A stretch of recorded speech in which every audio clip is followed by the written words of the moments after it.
hidden away for centuries in the sun-scorched dust of Judean caves and the mist-covered mountains of East Africa, one ancient text stands as the most controversial missing piece of the human story. The Book of Enoch is not merely a collection of archaic verses. It is a forbidden archive that challenges everything we think we know about the origins of evil, the nature of celestial beings, and the true, terrifying reason for the Great Flood. For nearly 2 millennia, this manuscript was the ultimate theological ghost, whispered about in secret but largely scrubbed from the official biblical canon by the early church fathers. It contains a narrative so explosive and a history so dark that its very existence was once considered a direct threat to the stability of religious doctrine and the traditional understanding of the divine hierarchy. The rediscovery of these fragmented pages is a story of providence colliding with deep mystery. In 1947, among the jagged, whitewashed cliffs overlooking the Dead Sea, a young Bedouin shepherd stumbled upon hidden jars containing what we now call the Dead Sea Scrolls. Among these crumbling pieces of leather and papyrus were multiple copies of the Book of Enoch, written in Aramaic.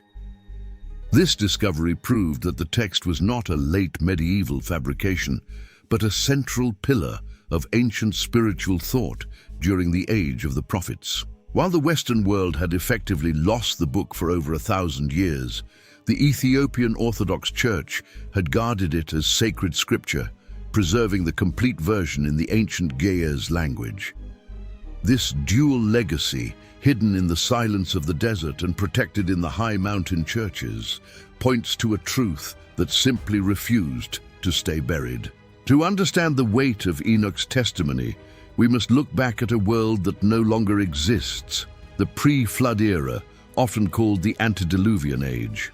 This was a time of staggering longevity and strange, impossible occurrences, where the veil between the physical realm and the spiritual dimension was dangerously thin. It was a period when the lines between the divine and the earthly began to blur, creating a volatile landscape of wonder and creeping dread. Before we continue, subscribe to the channel and tell us in the comments where you are watching from. This ancient setting was the stage for a cosmic drama that would leave permanent scars on the very foundations of the planet. But what was it about these specific chapters that terrified the early pillars of the church? Why did influential figures like Augustine move to suppress a text that was clearly known and quoted by the authors of the New Testament? The answer lies in the nature of the transgression described within its pages. We are not just reading a myth, we are uncovering a cosmic crime scene. The Book of Enoch provides the granular, horrifying details of a rebellion that took place not in the unseen pits of an underworld, but in the high places of our own physical world. It speaks of a breach of universal law so severe that it required the total destruction of the earth to cleanse the resulting infection. The investigation leads us back to a specific chilling moment in the deep past, a moment when something descended from the stars, and it certainly was not here to bring peace or enlightenment. This was not a visitation of light, but a calculated and cold invasion of the natural order. High upon the jagged, snow-capped peaks of Mount Hermon, a group of celestial beings looked down upon the blossoming civilization of humanity with a gaze that was far from protective. These were the Watchers, 200 powerful entities assigned as the guardians of the world, who decided to abandon their high stations for a prize they were never meant to possess. As the shadows grew long over the ancient valleys, these 200 beings gathered on the mountain's summit to commit the ultimate treason. Under the leadership of a charismatic and high-ranking figure known as Semyaza, they did not just contemplate a sin, they entered into a dark covenant. Fearing that some might lose their nerve or seek to avoid the coming judgment, Semyaza forced his companions to take a collective binding oath. It was a secret vow that ensured no one could back out of the rebellion once the first step was taken.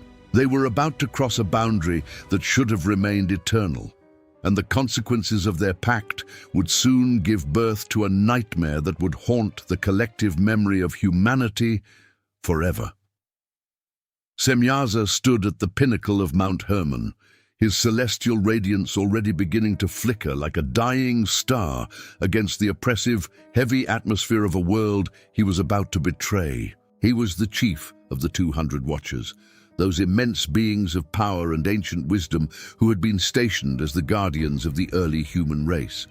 Yet, as he looked down from the jagged, snow-swept heights, his gaze was no longer one of paternal protection or divine duty. It was a gaze fueled by a desperate, forbidden hunger that had festered in the silence of his long watch. The daughters of men, in their fragile mortal grace and fleeting beauty, had become an obsession that outweighed his loyalty to the high heavens. Semyaza knew the price of what he intended to do. He understood that to step off this mountain and intermingle with the lives of humans was to forfeit his place in the celestial hierarchy forever. But he would not face the coming wrath alone.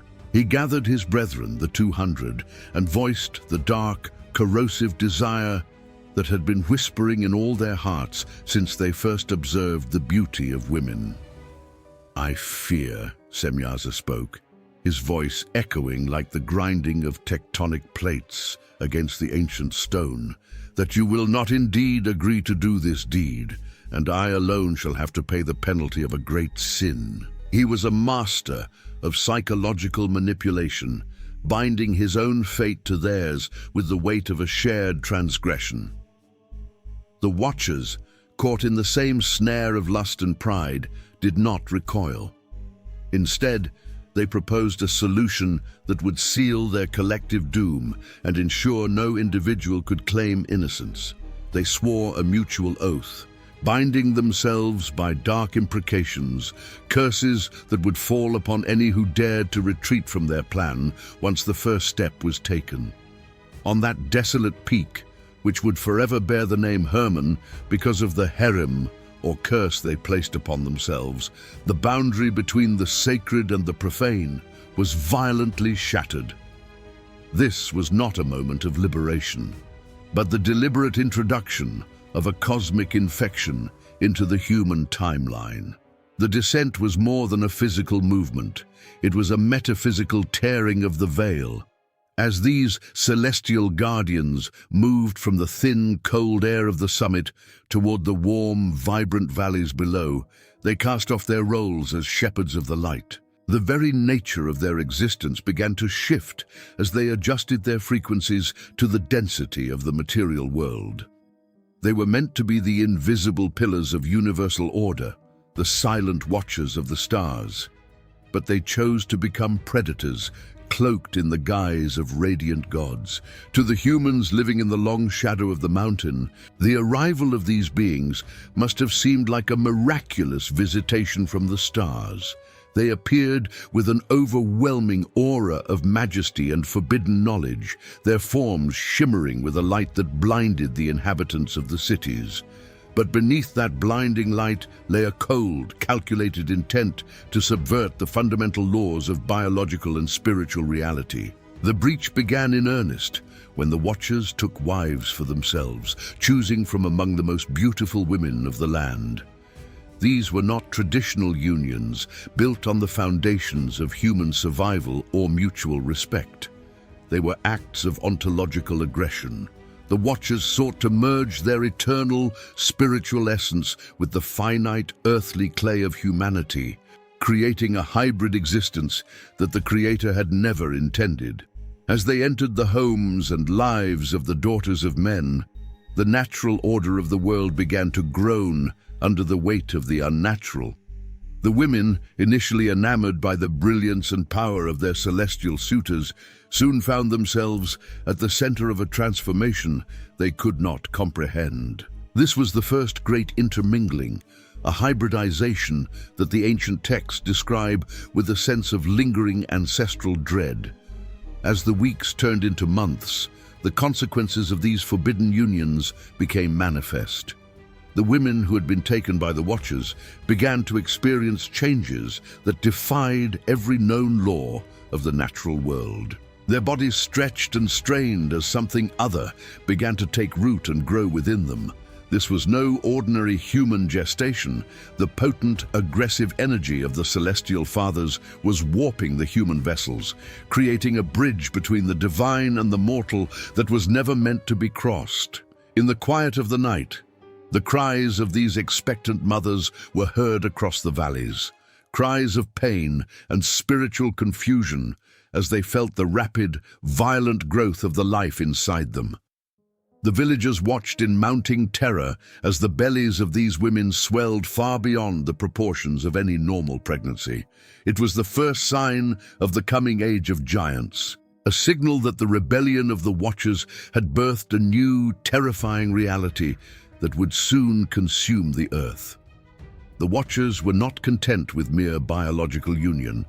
They sought to cement their dominion by becoming the architects of a twisted civilization. To maintain the favor of humanity and ensure their presence was welcomed, they unveiled secrets never intended for mortal minds. This was a calculated bribery of the soul, a systematic dismantling of human innocence through the introduction of advanced technologies and forbidden arts. The chief architect of this cultural corruption was Azazel, a high-ranking watcher whose influence would leave a permanent scar on history. While Semyaza focused on the bonds of the flesh, Azazel turned his attention to the industry of death and the vanity of the ego. He descended into the valleys and taught men the art of metallurgy. Under his tutelage, peaceful laborers who once used stones and wood were shown how to extract copper, iron, gold, and silver from the earth. He taught them to hammer these metals into instruments of destruction. The world soon echoed with the rhythmic clang of hammers as the first swords, knives, and shields were born. This was not progress, it was the birth of warfare. Men who had once settled disputes with words now possessed the means to spill blood with terrifying efficiency. Azazel provided the breastplate to harden the heart and the blade to pierce it, altering the nature of conflict from rare skirmishes to organized, perpetual slaughter. The corruption did not stop at the forge. Azazel also turned his gaze toward the women, introducing them to the beautifying of the eyelids and the use of expensive stones and dyes. He taught the art of making jewelry, showing them how to use antimony to darken their eyes and powders to change the hue of their skin. This was the introduction of sophisticated deception. The Watchers incited a cycle of lust and vanity that consumed the hearts of the people. Mirrors of polished bronze were distributed, causing men and women to become obsessed with their own reflections, moving their focus away from the divine and toward the material. Natural beauty was replaced by a manufactured allure designed to provoke the passions that the Watchers themselves had succumbed to. While Azazel dominated the physical realm, other Watchers began to strip away the spiritual protections of humanity. They introduced the cutting of roots and the secrets of enchantments, teaching the world how to manipulate the natural forces of creation through sorcery. This forbidden knowledge, often referred to as pharmakeia, allowed humans to experiment with mind-altering substances and magical rituals that opened doorways to dark dimensions. Others taught the signs of the stars and the paths of the clouds. They turned the sacred study of the heavens into the superstition of astrology, leading humans to believe that their fates were written in the stars rather than governed by the Creator. The earth was turned into a laboratory of spiritual rebellion. The investigative focus reveals a chilling truth. Humanity became technologically advanced, but spiritually bankrupt. The gifts of the Watchers were like a poison wrapped in gold. With every new invention, the gap between the divine and the human widened. Cities grew larger and more fortified, but they were filled with the cries of the oppressed and the arrogance of the newly empowered. These technologies accelerated the pace of life, creating a society where greed and the pursuit of power became the primary drivers of existence. The wisdom of the elders was discarded for the dangerous techniques of the gods who lived among them. The world was no longer a garden to be tended. It was a resource to be exploited. As these forbidden technologies took root, the internal conflict within the human spirit reached a breaking point. The peace of the antediluvian era was a distant memory, replaced by a frenetic energy of preparation for something even more terrifying. The people were now armed, painted, and practicing sorcery, but they were also filled with an inexplicable sense of dread. They had traded their souls for the secrets of the fallen, and the debt was about to come due. The sky began to lose its clarity, taking on a bruised, heavy hue as if the atmosphere itself was choking on the smoke of 1,000 forges. In the darkened chambers, the waiting was over. The unnatural pregnancies reached their peak, and as the first of the hybrid offspring drew their initial breaths, the earth trembled in anticipation of the horror that was about to be unleashed. The silence of the antediluvian nights was shattered not by thunder, but by the agonized wails of the mothers who carried the seeds of the watchers. When delivery finally arrived, the natural world recoiled in horror.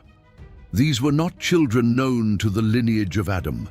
They were the Nephilim, monstrous, towering hybrids of celestial spirit and mortal flesh. As they emerged into a world already stained by Azazel's weapons, their physical forms defied every proportion of nature.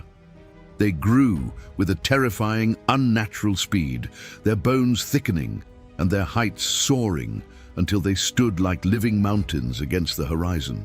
Legends suggest they reached heights that dwarfed the tallest cedars, their shadows stretching across entire cities, casting a permanent darkness over the lives of the humans who had once looked upon their fathers with awe. With their massive size came a hunger that was equally astronomical. At first, the people sought to appease these new lords, treating them as living gods who required constant sacrifice. The vast agricultural stores of the human civilizations, built through centuries of labor, were offered up to satisfy the Nephilim's bottomless bellies. Granaries meant to sustain thousands of families for a year vanished in a single afternoon. The giants consumed the produce of the fields until the earth was stripped bare. Yet, the hunger of the Nephilim was not merely physical, it was a spiritual void, a byproduct of their fractured existence. They were beings who belonged to neither heaven nor earth, and as such, they could never be truly filled. When crops failed, the scale of destruction shifted from the botanical to the biological. The Nephilim turned their predatory gaze toward livestock. Great herds of cattle, sheep, and goats were slaughtered by the thousands, their blood soaking into the parched earth as the giants feasted without restraint. But even the animal kingdom could not withstand this celestial parasite. The ecology of the pre-flood world collapsed under the weight of their consumption. Birds were plucked from the sky, and creatures of the deep were dragged from the waters.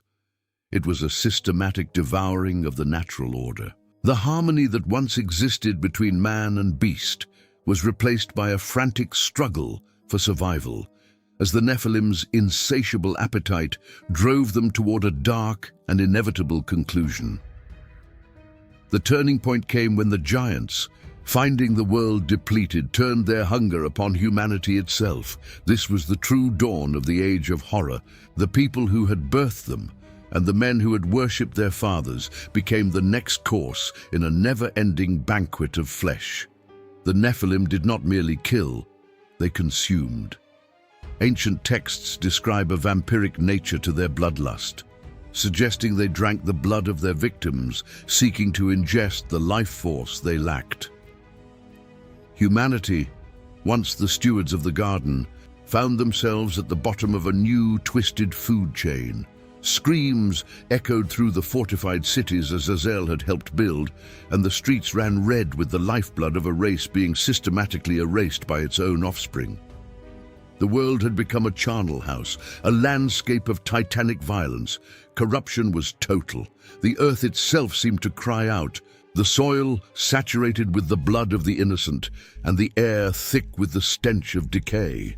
This was no longer the world the Creator intended. It was a nightmare realm ruled by appetites that knew no bounds.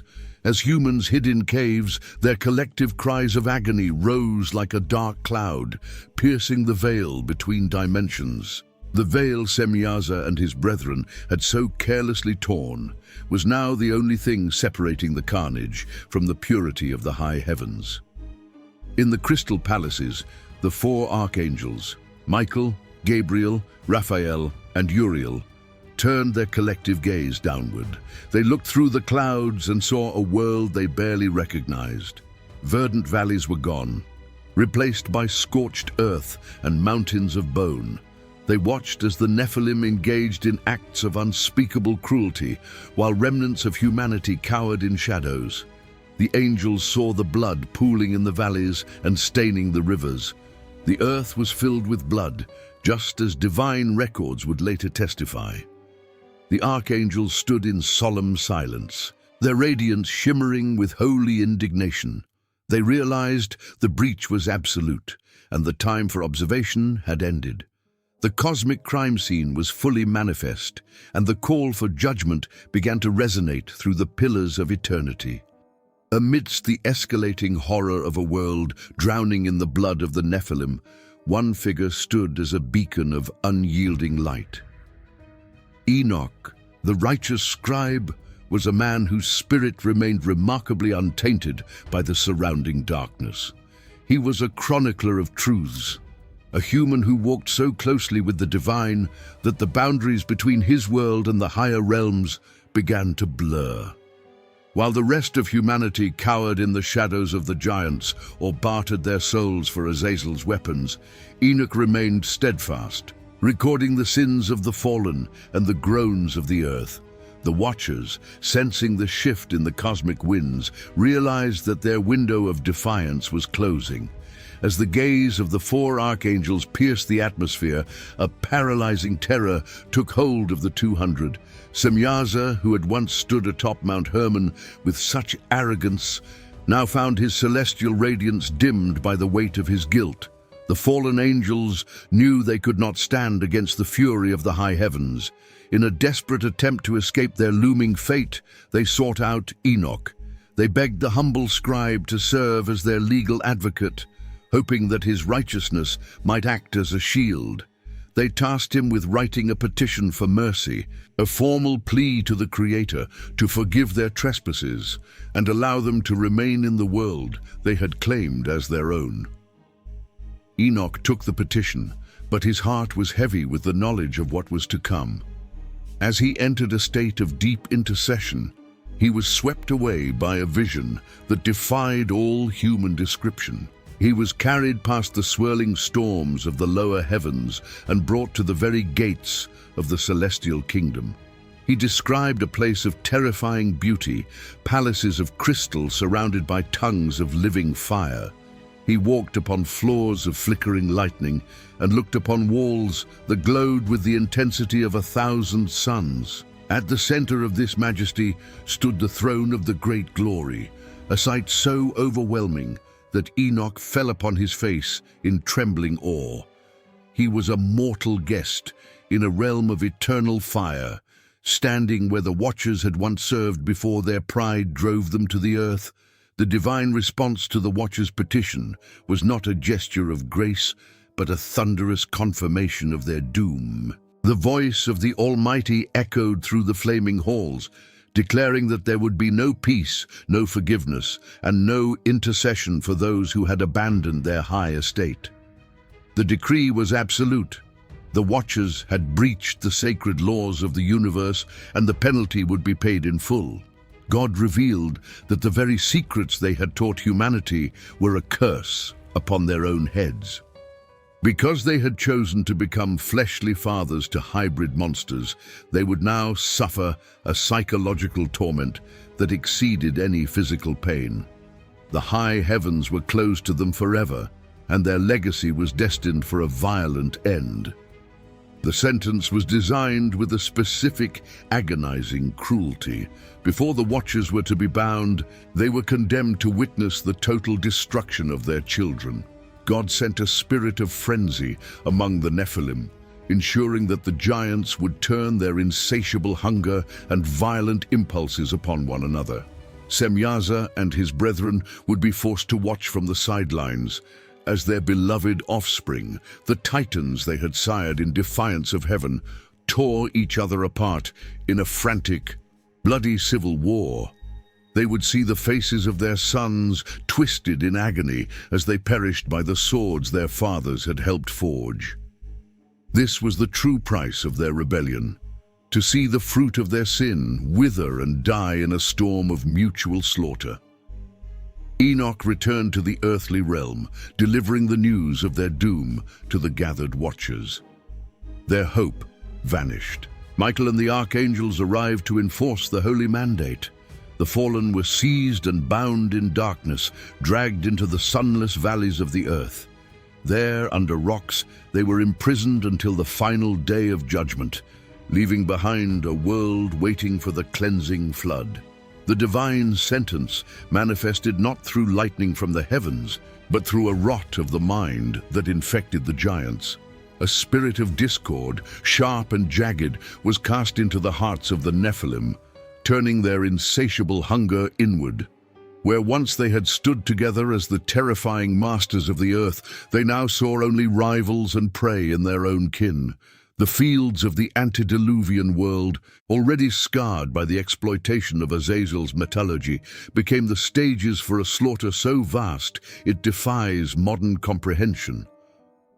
The foundations of the cities crumbled as brother turned against brother, their massive bronze weapons clashing with a sound that resonated like the death knell of a dying world. Semyaza and his 200 brethren were forced to witness this carnage from the periphery, bound by invisible chains of divine decree. The psychological torment was absolute. They watched as the sons they had cherished, the living proof of their rebellion, hacked each other into pieces. The ground, already saturated with the blood of humanity, now drank the golden-hued essence of the celestial hybrids. This was the first stage of the cleansing. The screams of the giants filled the air, a discordant symphony of rage and agony that heralded the end of an era.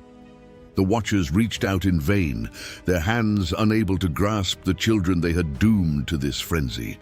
Their grief was a heavy, suffocating shroud, a realization that their quest for earthly legacy had birthed only a monument to death. As the Nephilim systematically reduced their own numbers to nothing, the archangels descended once more to finalize the judgment. Michael approached Semyaza and the leaders of the rebellion. With chains forged in the fires of the highest heaven, he bound the once radiant guardians. Semyaza, who had led the oath on Mount Hermon, was dragged toward the dark, jagged valleys of the earth. He was cast into the abyss, a subterranean prison where light could not penetrate, to be held in darkness until the day of the great consummation. Raphael was commanded to bind Azazel, the teacher of forbidden arts, and cast him into a desert called Dudael, covering him with sharp and jagged stones. The earth itself seemed to open up to swallow the architects of its corruption, sealing them away in the silent, cold depths of the crust. The tragedy of the fallen was matched by the necessity of the great deluge. It was not merely a punishment for the moral failings of mankind, but a biological imperative to purge the planet of a contaminated genetic heritage. The celestial DNA brought by the Watchers had woven itself into the very fabric of life, creating monstrosities that the natural order could no longer sustain. The earth had become a laboratory of forbidden experiments, and the waters were the only means of a total reset. As the windows of heaven opened and the fountains of the great deep broke forth, the remnants of the pre-flood civilizations were erased. The magnificent structures built with angelic knowledge, the archives of forbidden science, and the last of the Titan corpses were all swept away by the rising tide. The grief of the watchers intensified as they felt the waters rushing over their prisons. They were immortal, destined to endure the weight of the mountains above them, but they felt the death of every creature on the surface.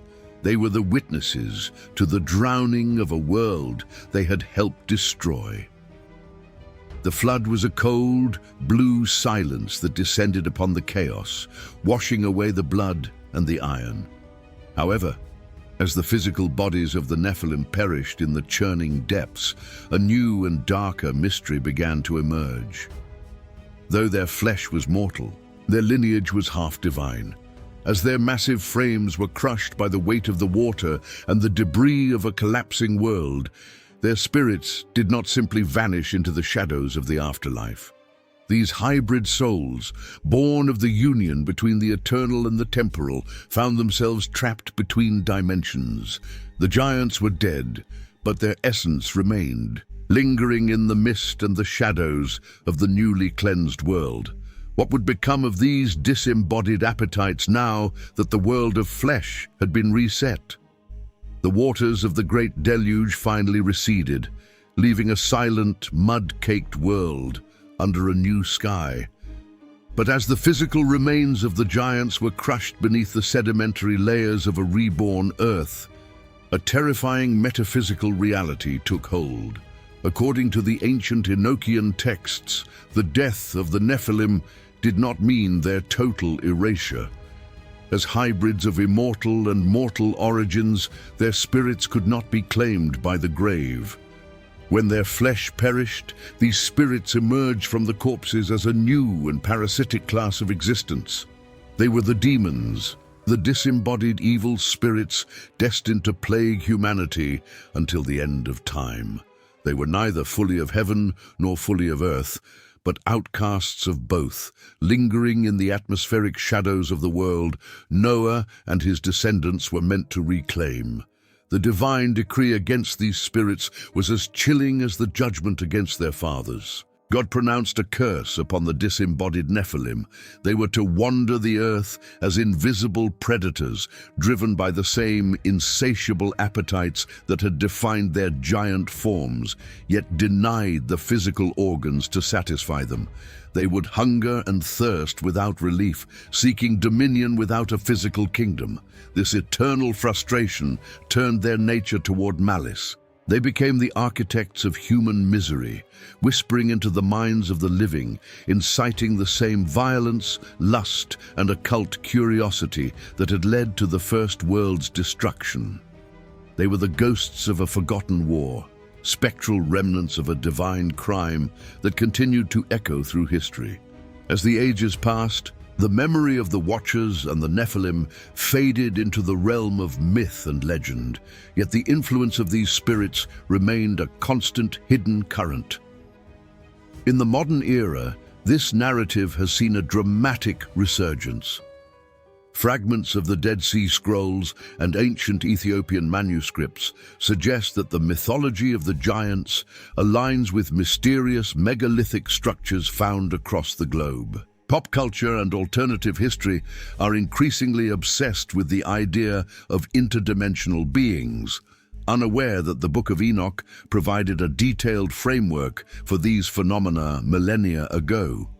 The forbidden knowledge Azazel once taught, secrets of the stars, manipulation of the physical world, and the obsession with beauty and war has become the foundation of our modern, technologically advanced but spiritually hollow civilization. In the center of this cosmic storm stood Enoch himself. Having delivered the final verdict to the fallen and recorded the tragedy of the giants, his time among men came to a mysterious end. The scriptures note that Enoch walked with God, and he was not, for God took him. His disappearance was a final testament to his righteousness, a human being who transcended the corruption of his age. In later traditions, it is said he was transformed into the celestial being Metatron, the scribe of heaven, recording the deeds of the universe from a throne of light. His departure served as a haunting reminder that while the earth was left to navigate the shadows of the Nephilim spirits, a path toward the divine still existed for those who remained untainted. However, the story of the Nephilim is not merely a chronicle of the past, it is a prophecy of the future. The ancient texts suggest that history is cyclical and the conditions that preceded the flood would eventually return. The warning that the end times would mirror the days of Noah takes on a darker significance. If those days were defined by dimensional breaches and genetic corruption, then modern transhumanism might herald a second descent. This conflict is a sobering one. It is a war for the soul of humanity, fought between divine order and the chaotic remnants of a celestial rebellion. The Watchers remain bound in the dark valleys of the earth, buried beneath the weight of millennia. But their influence survives through their disembodied offspring. They are silent observers, waiting for the clock to run out.